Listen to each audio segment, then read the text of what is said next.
یہ جو حسد کا معاملہ ہے نا، میں اس بات پر کوشش کرتا ہوں بہت زیادہ کہ امت مسلمہ کی اصلاح ہو جائے۔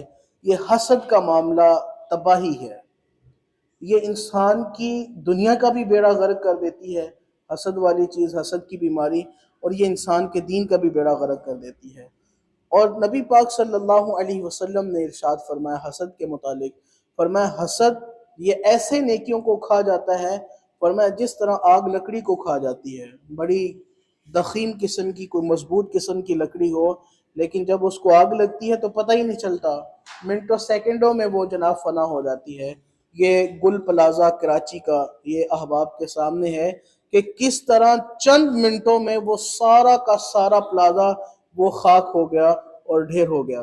تو فرمایا کہ حسد جو ہے یہ سادہ مثال ہے اور بڑی پائے کی مثال ہے۔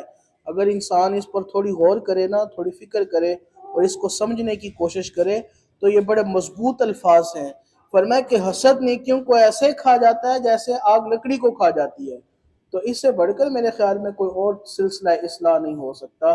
تو ہمارے ہاں آج بھی اگر معاملہ دیکھا جائے جو ہماری تباہی کا سلسلہ ہے، گھر کے گھر اجڑ گئے، بستیوں کی بستیاں بے آباد ہو گئیں، معاشرہ تباہ ہو گیا، رشتہ داریاں ختم ہو گئیں، بھائی نے بھائی کے گلے کاٹ دیے، ٹھیک ہے جی جناب، بیٹے نے باپ کا گریبان پکڑ لیا، اور یہ ساری چیزیں اگر آپ ان کے پسے پشت دیکھیں تو آپ کو ایک ہی چیز نظر آئے گی، وہ کیا؟ وہ حسد ہے۔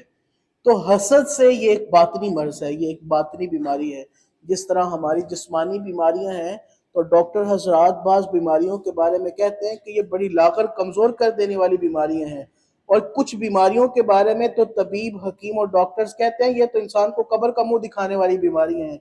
اسی طرح یہ حسد کی بیماری جو ہے نا، یہ باطنی بیماری ہے، یہ روحانی مرض ہے، اور جس کو یہ حسد کی بیماری لاحق ہو جائے نا، یہ اس کی دنیا بھی اجاڑ دیتی ہے، اس کا دین بھی اجاڑ دیتی ہے۔ تو دعا کیا کریں اللہ کسی کو حسد میں مبتلا نہ کرے، ہمارے معاشرے سے اللہ حسد کا خاتمہ فرما دے۔